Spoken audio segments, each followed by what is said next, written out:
Oh, yung isa pa.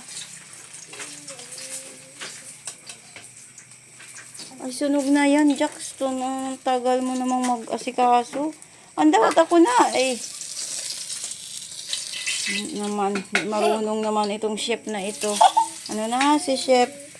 O, buti pa yung bata na nandun ay. Sabi dyan, baka ka matalsikan.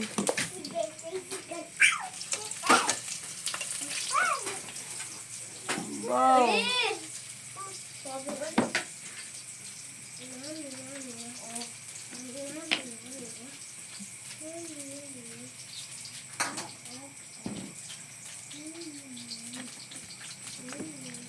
Si Chef Yesha. Mamaya pa yan ate. Palalagay ko lang. At picturean ta.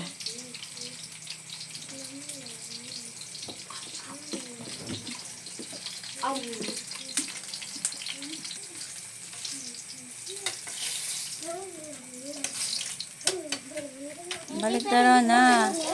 Masusunog na yan. Bilisan mo ng baliktad. Yan, sunog na nga eh. Kasi natin lalo. Everything I am. Ilagay mo sa gitna.